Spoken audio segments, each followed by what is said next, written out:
నాడు మార్పు రావాలి, కేసీఆర్ పోవాలనే నినాదంతో ముందుకు పోయింది. ఇవాళ పరిస్థితి చూస్తుంటే మార్పు రావాలి, రేవంత్ రెడ్డి పోవాలనే నినాదం వస్తుందని చెప్పంటారు. పరిస్థితి ఆనాడికి మార్పు చూడండి అంటారు మీరు. ఆనాడు మార్పు రావాలి, కేసీఆర్ పోవాలనే నినాదంతో ముందు పోతే ఇవాళ ఏమొస్తుంది నినాదం?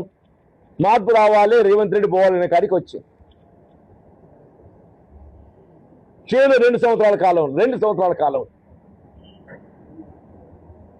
మన ఎన్నికలు చేసినటువంటి వాగ్దానాలు నెరవేర్చులో ఏదైతుందో, మన ప్రజా ఆకాంక్షల మేరకు ఏదైతుందో నెరవేర్చలేకపోతున్నాం. కాబట్టి ఇంకో this is one of the example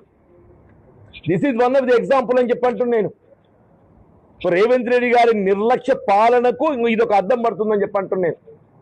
Revanth Reddy గారి నిర్లక్ష్య పాలనకు సంక్షేమ కార్యక్రమాల అమలు ఒక అంశం,